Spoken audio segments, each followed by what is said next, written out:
If you have studied history, and I'm sure you all have, you know that the gospel, the Bible, this book, changed the West. You know that. It completely transformed the West. And I could give you example after example of the way in which the Bible had such a huge impact on the West, that there are people who call themselves atheists in those kind of places. But by the way they behave, the way they think about ethics, for example, and all of that, most of it is actually informed by the scriptures. The Bible changed the West. Someone asked this question: how come it doesn't seem to have the same impact in our context that it did in the West?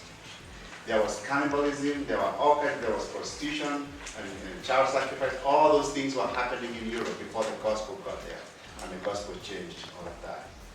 And the question is, how come it doesn't seem to have the same impact here that it did in those other places?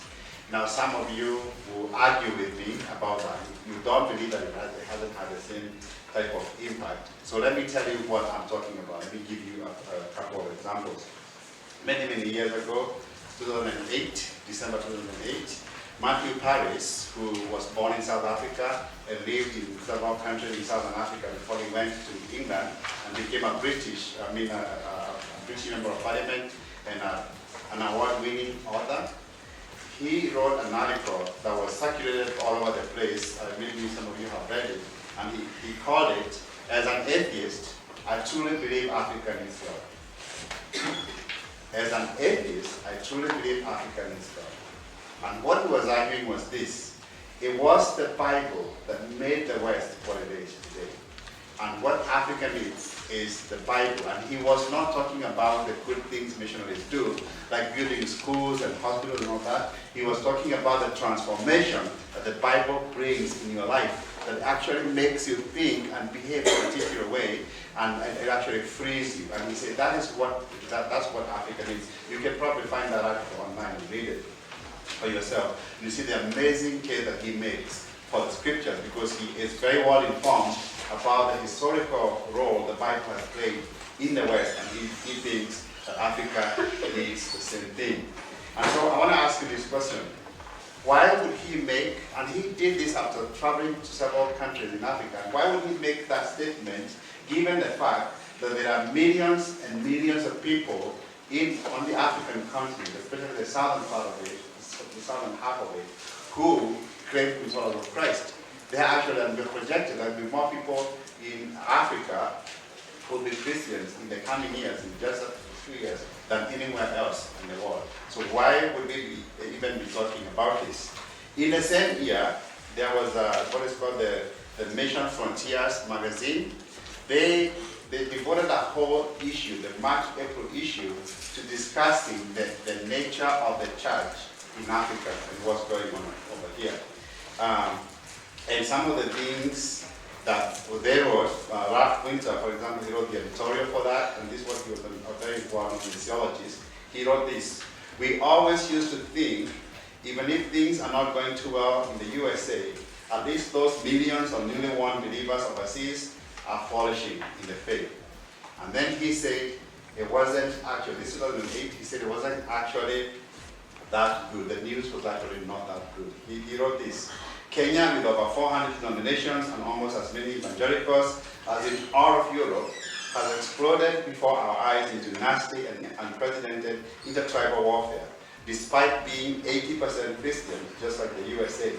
Nearby, the Central African Republic is considered by some to be one of the more dangerous and corrupt countries of the world. We might think, well, most people need Christianity. Well, 70% of the country is Christian in 59 denominations, with a higher percentage of evangelical than any other country in Africa.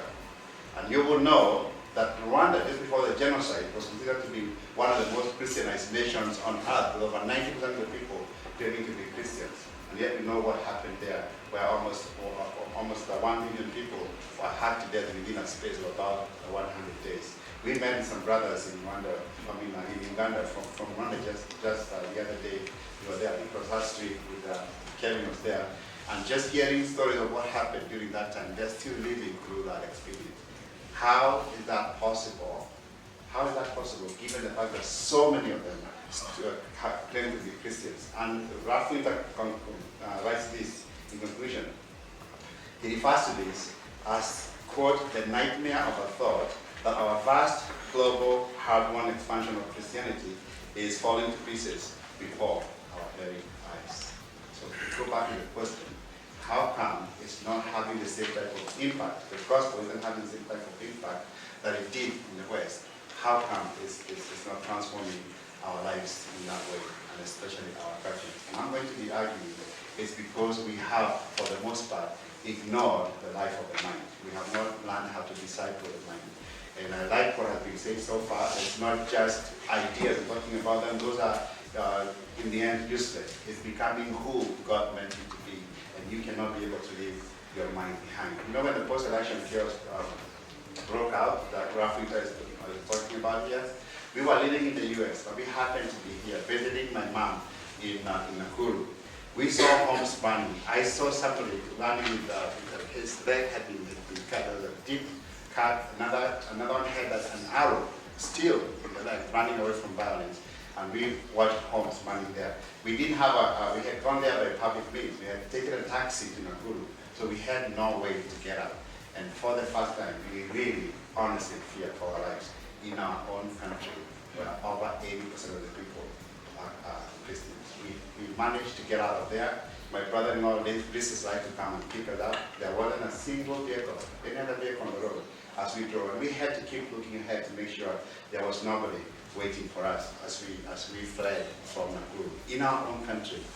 We got to the place where I was speaking in a church when somebody got up to give his testimony. And he said the post-election chaos broke out last Sunday in my, and this happened in my village. And he said it was a Sunday evening. Some people came and ordered us out of the house, and my house was set on fire. And he said the person who put my house on fire was the same person who led worship in our church that same day. They went to the same church, and the only difference was they were from different tribes. That was the only difference. And the question is, why in this, especially during this time of election, why does tribalism, the tribe that I belong to, become all of a sudden more important than the fact that you are my brother and my sister in Christ, or you are a fellow human being made in the image of God? Unless to disciple the mind, these are hard questions, difficult issues that we're going to have to deal with for a long time.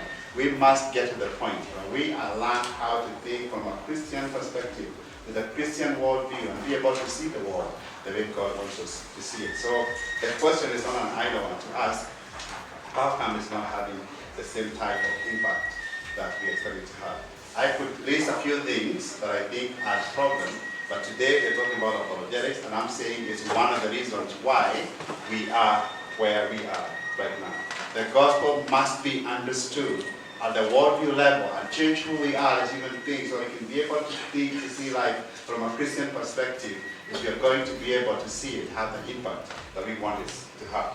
And now, I want to say, some of you may be worried right now, I want to put your fears to rest by telling you, I am not pitting the gospel against apologetics. I'm not saying the gospel has failed, so let's now try apologetics. I'm not saying that.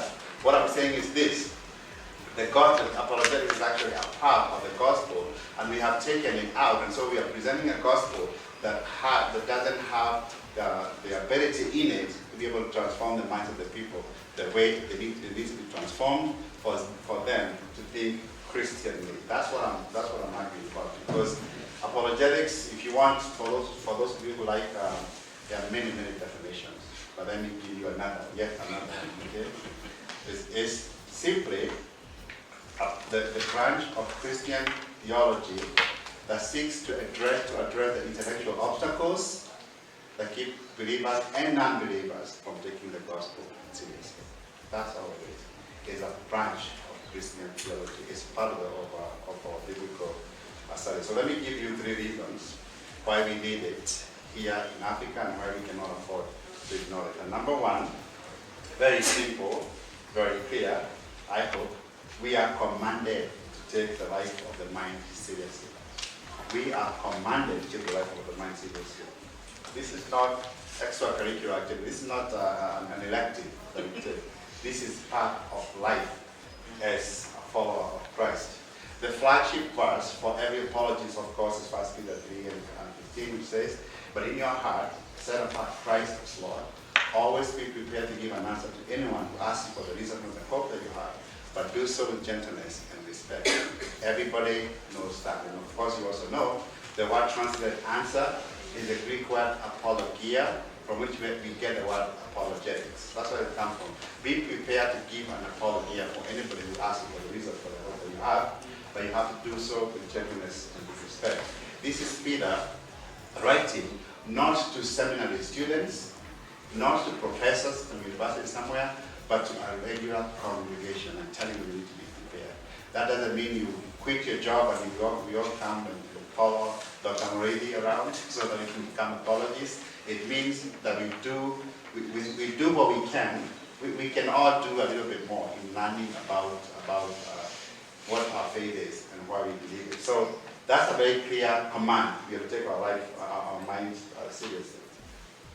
This is modeled by the followers of Jesus. For example, in the book of Acts, when the Apostle Paul, if you were to study Acts chapter 17, when the Apostle Paul would go among the Jewish people to a synagogue, he would take the Old Testament and take them through it, trying to show them that Jesus is actually the Messiah promised there in the Old Testament. But remember, for example, when he went to Athens, and he wasn't speaking to people who were Jewish. He was speaking to philosophers and Greek-speaking people who are not Jewish at all. They just sat around discussing the latest ideas, as Luke puts it. And Paul goes in their midst to present the gospel. He doesn't begin with the Old Testament to prove Jesus was the Messiah, because they didn't have that context at all. He started where they were and even ended up quoting their favorite philosopher right there in their midst and ended up presenting the gospel. If you can walk into in a group, some people have said that was actually a failure, that Paul failed in his evangelism efforts. If you can walk into a place where you have professors, philosophers especially, who are discussing the little ideas and that's what they care about, and you walk away with a few of them giving their lives to Christ, that's a huge success. It's a huge success. I do not see it as a failure at all, what Paul did in Acts chapter 17. But we are also told to keep on trying to justify the fact that this is a biblical command and they're expected to be doing this. We are told to love God with the entirety of our beings, including our minds. With the entirety of our beings, including our minds. Matthew chapter 22, Jesus says, "Love the Lord your God with all your heart, with all your soul, and with all your mind." That's a quote from Deuteronomy chapter 6, verse 5. And basically he's saying that the greatest commandment that you and I have to follow is to love God with our minds. To love God with the entirety of our beings, including our minds. And just so we see, I could have done the same thing in Acts chapter 17, but let's spend a little bit of time in Matthew chapter 22, and we see an amazing application of this in the life of Jesus Christ himself. Matthew chapter 22, if you have your Bible, you can read to it, and we'll read together. From verse 15, Matthew 22, from verse 15. "Then the Pharisees went out and laid hands to trap Jesus in his words." You read that and you wonder, what? How he responded, they were amazed. So they left him and went away. Jesus won. He was trapped in his words, but he won. And then we keep reading, another trap comes up. Verse 33, when the crowds heard this, they were astonished at his teaching. I remember reading these words here, because I was working in Kibera with a pastor who is a very, very gifted evangelist. So we would have crusades there days before the social media and all that. So we were the only show in town many times during the weekend. We would have a couple thousand people show up, and he would preach and many would come to Christ. One day he said to me, "By the way, you are bringing the message." And this was about 10 minutes before the meeting started. So I told my friend to keep singing until I could find the Bible to come up with a message. And so from that day we started preparing messages and being ready every time to preach. And he did that to me many times after that. And I remember I was reading through the Bible, and I came across this chapter here, and I saw this, amazed, astonished. And I thought, I need to read this so I can be able to not get people astonished at me, but astonished at the word of God when they hear how good it is. So I read this, and let me read it to you and tell me if you're astonished when you hear this. So the Pharisees went out and made plans to trap him in his words. In the previous chapter, the last verse of chapter 21, they looked for a way to arrest Jesus, but they were afraid of the crowd because the people held that he was a prophet. So they are very frustrated with him because he's having this massive following all over the place. People are flocking to him to hear him. And they are the authority, they are the brilliant people in town. They should be going to them. And so they want to stop him, stop this ministry, but they don't know how to do it. So they come up with a brilliant way to do it. And this is, because he's preaching out in public, they are going to show up in public and show how foolish Jesus really is. In public, they will shame him, and if they can do that, then the people will stop following him because they will see that he isn't really who they think he is. And that's why they are working so frantically to try to trap him. Okay, so verse 16, they sent the disciples to him. They are so considerate. They don't even go themselves. They send disciples. Yeah? They send the juniors to go and talk to this country bumpkin. He doesn't know what he's talking about. So they sent the disciples to him along with the Herodians. Teacher, they say, we know you are a man of integrity and that you teach the way of God. You're right. They don't believe that. They're trapping him. We know that, right? But then let's just leave. They know you're a man of integrity, that you teach the way of God, the truth. You are not swayed by men because you pay no attention to who they are. Tell us then, what is your opinion? Is it right to pay taxes to Caesar or not? But Jesus, knowing their evil intent, now let me ask you, let me read the answer. Jesus said, you hypocrites, why are you trying to trap me? Show me the coin used for paying the tax. They brought him a denarius, and he asked them, whose portrait or image is this? And whose inscription? Caesar's, they replied. Then he said to them, give to Caesar what is Caesar's, and to God what is God's. So I read that, and then it says that when they heard this, they were amazed. I was not amazed, because when I read this, for me he was telling them, just go pay your taxes. What's amazing about that? It would be more amazing to me if he said, don't pay taxes. Then I look for reason not to pay taxes. Right? He said to go pay taxes. How is that amazing? So there was a preacher who was traveling around. I was in Kibera at that time, working with the street children. There was a preacher from Australia traveling around Kibera. I literally read in my Bible and I said to him, can you tell me why this is amazing? What's going on here? And he wasn't of much help to me. But I have since learned what was happening here. And by the way, in what I'm talking about, if you want to learn more about this, get a book called Love Your God with All Your Mind by J.P. Moran. He was my professor. I took many classes with him, so he influenced me probably more than any other professor. So you'll see how it deals with the topic that we're talking about in that book. So this is what's going on. When Jesus says, when they ask him, so remember, they're trapping him, right? You are told that. So when you're reading the Bible, you have to ask yourself, what is a trap? Because you've been told they're setting a trap for him. And how does Jesus get out of that trap? So those are the two things we need to deal with here. And the trap is this: when they ask him, should we be paying taxes to Caesar? Remember, they're asking this in public. There have been people who have risen up and they have told the Jewish people not to pay taxes to Caesar, and they had been killed. And they knew they've been crucified, and they knew if Jesus tells the people not to pay taxes, there'll be an insurrection, they'll be arrested, and they will. Okay? If he tells the people to pay taxes, then they would think, because they hate the Romans, they are Jewish people, they hate the Romans, they know that if Jesus tells them to pay taxes, they would think he's on the side of the Romans. And so either way, Jesus loses. That's a trap that they have set up for him. So how is he going to get out of that trap? And what Jesus does is truly amazing. He asks them the question, whose image is on the coin? Now, Jewish people have a brilliant mind. They have a way of connecting ideas in ways that are truly amazing. And I could show you that from the scriptures. This is one of those incidences here, where the mention of this word image brings into their mind ideas from the Old Testament that lead to the astonishment or the amazement that we find here in a powerful way. And what Jesus is saying is this: he asks whose image is on the coin. and they say Caesar's. And then he says what? Give to Caesar what is Caesar's, and give to God what is God's. So the question is, you are giving the coin to Caesar. What are you giving to God? That's not answered there, is it? It's not answered. But you know what he's telling them? You give to Caesar what bears Caesar's image, and you give to God what bears God's image. And what is that? You, right? And me. That's what he's telling them. And he's telling them, look, I am here to reconnect you to the God who created you. And you're trying to drag me into these little debates you're having with each other. This nation is much, much bigger than that. I am here for a much bigger nation that includes you being reunited with God. And when they heard that, they were amazed at what he did. And then, verse 23. That same day, man, don't even wait for the next day. That same day, the Sadducees, who said there is no resurrection, came to him with a question. Teacher, they said, Moses told us that if a man dies with hand, you know the story, you won't read that about the whole of it.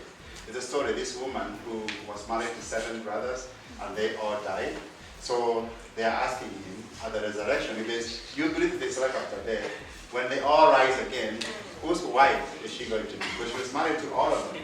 So what is the trap here? Okay.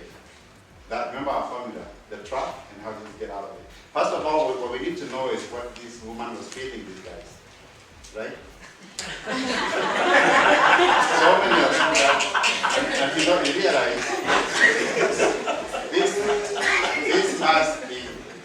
was a family of really dumb people, right? Can you imagine?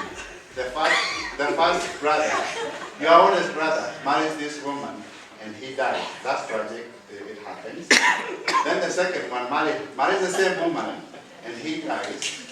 And then you shoot out. Then the third one, the fourth, all 7 of them. They were really, can you imagine them saying to each other, "You're next, man." Jesus was more merciful than me, so he didn't have those kind of questions. And then, so they asked the question, whose wife is she going to be? Here is the trap that they're setting for Jesus. What they're basically asking Jesus is this, okay? If you believe there's life after death, and then you have all these men who can legitimately claim this woman as their wife, there's going to be trouble. Because remember, these people don't believe in the resurrection, right? They don't believe there's life after death. They believe when you die, you're gone, you're finished. So they're trying to show Jesus is foolish because he believes in the resurrection, okay? And so they ask the question. And because if Jesus says, well, she will be married to the oldest brother, then what about all the others? They have a right to claim her as their wife, but so that doesn't really solve the problem. What about if he says she'll be married to all of them? Really? That you see, if you find that anywhere in the Bible, a woman is married to seven men at once, it will just show how foolish these ideas are. So what Jesus does is something amazing. He gives 2 answers that are truly astonishing. And the first one is this, because I have presented to him an argument that has a name in logic. So it's actually a false dilemma they have presented to Jesus. Because what Jesus will show, he will give 2 answers. And one answer is this. He will destroy their basic premise, which is the assumption that there is marriage in heaven, right? Because if there's no marriage in heaven, the question disappears, right? That's one. And I read that was very helpful. But Jesus does another thing that I thought wasn't all that helpful. Okay. Verse 29. You are in error because you do not know the scriptures or the power of God. You need to know who he's talking about. If these guys were living today, they'll be teaching at the best universities around the world, like at Harvard and Yale and Princeton and Oxford and ILU, right? And Nairobi University. Why are we laughing? These are some of the best universities. These guys were the most brilliant minds of the day. Many of them had the entire Old Testament memorized. And Jesus says to them, you do not know the scriptures or the power of God. If this is in public, right? So if he can prove that statement, who will look stupid? Who will look down? They will, right? And then he says, at the resurrection, this is the first answer. People will neither marry nor be given marriage.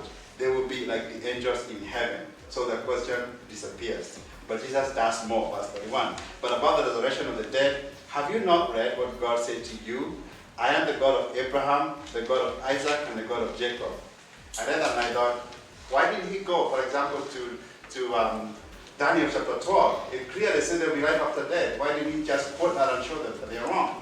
He didn't do that. He quoted a verse here that seemed to have no relation to their issue.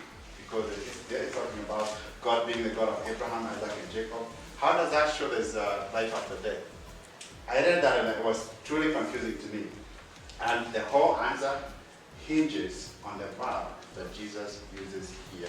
This is how important the words in the scriptures are. Because when he says, these words that he quotes here, I'm the God of Abraham, the God of Isaac, and the God of Jacob, was spoken to Moses.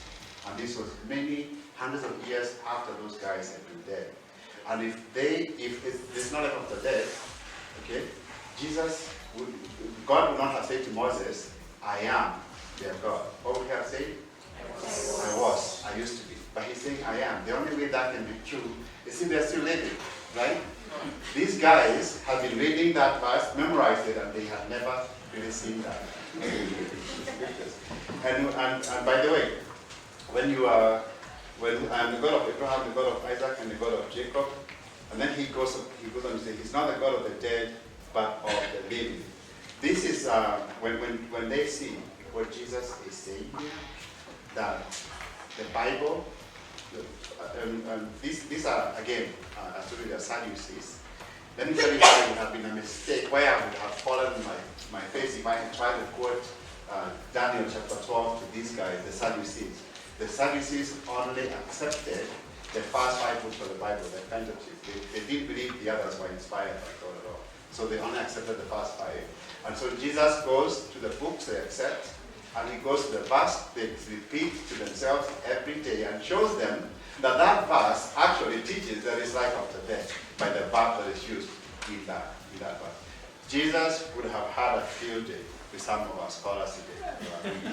Some of the people that are trying to discredit the word of God and all of that. I wish this continued. Well, there are people who are doing some of that, but I wish Jesus had continued just doing this kind of thing, because it's just an amazing thing to see. And then he says, he is not the God of the dead, but of the living. In other words, they are not dead, they are living. Right? An amazing, amazing thing. And then, verse 34. I love this verse. Hearing that Jesus had silenced the Sadducees. The Bible is funny. It's a funny book. He silenced them. The Pharisees got together. You can see now they're really frantic. Now they're not going to send disciples, okay? They're getting together themselves. Okay? One of them, an expert, they're even getting the experts, come help us. An expert in the law tested Jesus with this question. Teacher, which is the greatest commandment of the law? Now, go back to our formula. How is that a trap? Or how is that a test? And how does Jesus get out of it?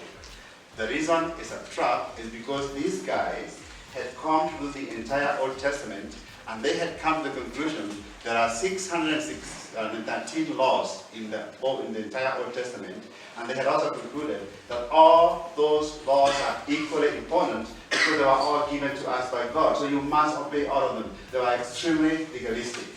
Now, if Jesus says that all those laws are important, they're great, that's the answer they want, because that's their answer. Now, what that will show is that they have the real authority in Israel. They can go back to their offices and keep putting out research, and he is just popularizing their work. That's all he's doing.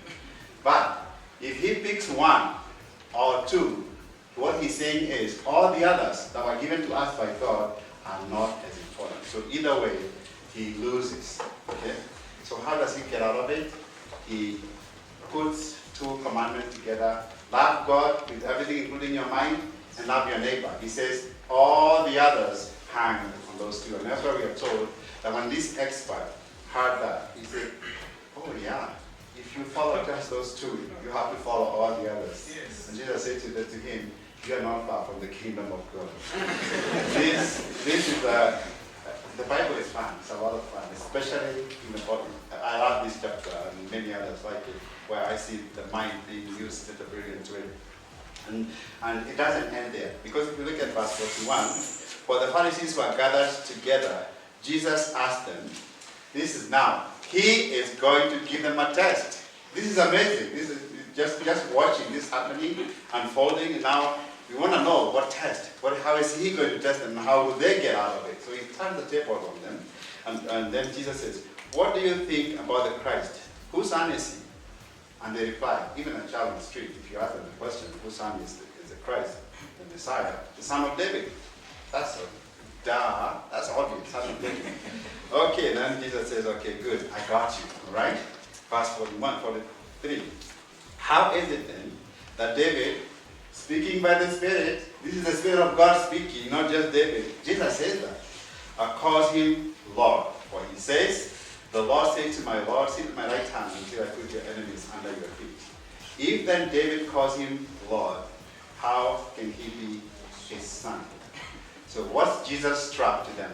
Here's what he's asking them. David wrote a lot of psalms that we even love and sing about. And in all those psalms, there is only one person he calls the Lord, his master. He was the king. He didn't have other people call him master. He didn't call anyone else master. The only person he calls master in all of his psalms is God, is Jehovah God himself. But here, in this psalm, he calls the Messiah who's to come master, treating him the same way that he does God himself, and putting them, making look like they're equal. How is that possible? How could he do that? If then David calls him Lord, how can he hate his son? Because verse 44, this is from Psalm 110. And Psalm 110, this passage is the most quoted passage from the Old Testament in the New Testament. This occurs more than any other passage because it has a lot of wonderful teachers that we can be able to go to right now. And then my favorite verse. So the only way David could call the Messiah Lord is if the Messiah was equal to God. Like could actually bow down his knee, because a patriarch never called a descendant, never talked about the descendant this way or the other way around. But here, David is bowing down to his descendant. So this is an amazing thing happening. This is my favorite verse, okay?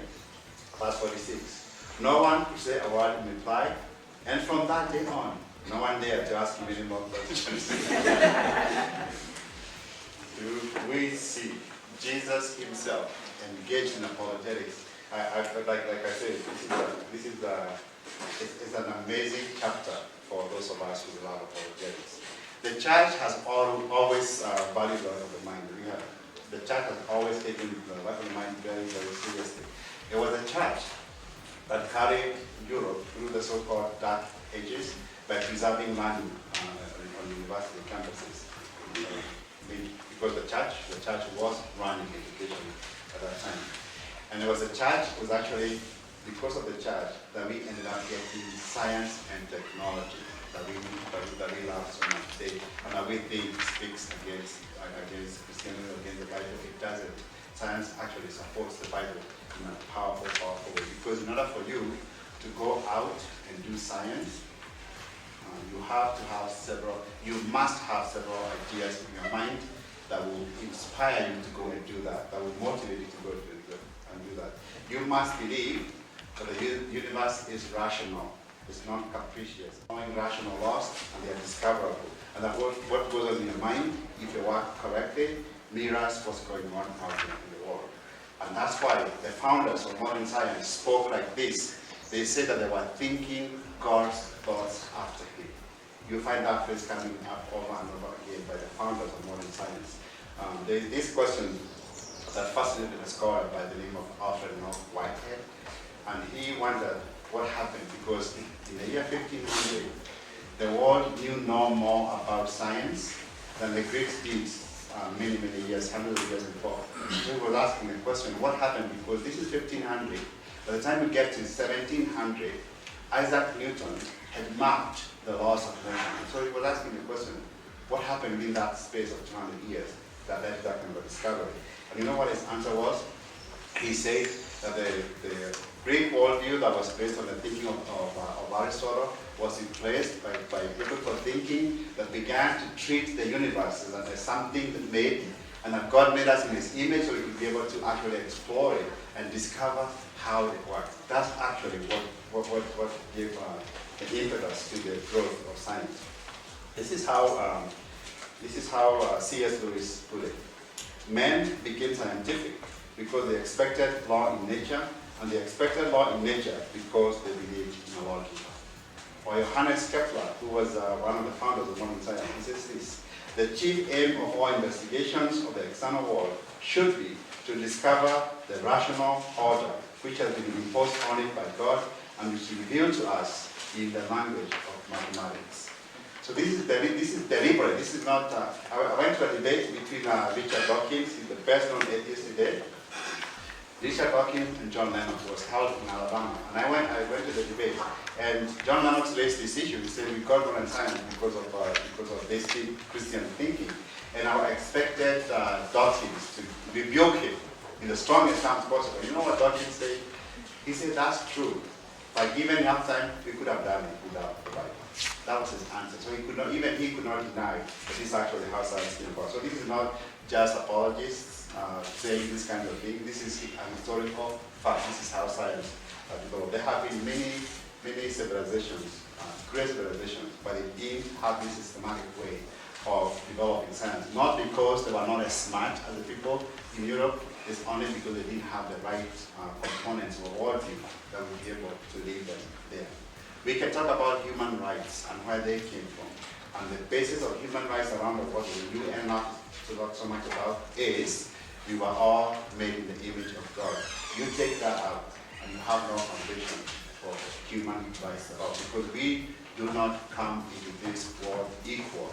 You listen to the time. We believe we are equal because that idea, that Christian idea of the fact that we are all made in the image of God. So the first reason is that we are commanded to serve God with our minds, and others have done it throughout history. And it's only, we will talk about this a little bit, how we ended up dropping the life of the mind from our practice of Christianity. That happened at some very specific moments in history. So number two, apologetics. So the first one is, what was the first one? Are we all awake still? We are what? Commanded to take the life of the mind seriously. Number two, apologetics is a form of spiritual warfare. It is a form of spiritual warfare. I am convinced that ideas are the most effective of all of our enemy's tools. Ideas are the most effective of all of our enemy's tools. Slavery is a grievous evil, but the worst form of slavery is slavery of the mind, because whatever controls your mind owns you. Whatever controls your mind owns you. If you look, for example, at 2 Corinthians chapter 10, from verse 3 to verse 5, this is what we read. But I have had many people quote this verse in spiritual warfare context, where they're talking about demons and foaming on the mouth and all that kind of thing. Deliverance ministry is extremely important, and the Bible has a lot to say about it. For example, in Ephesians chapter 6. But here it's talking about something different. In spiritual warfare,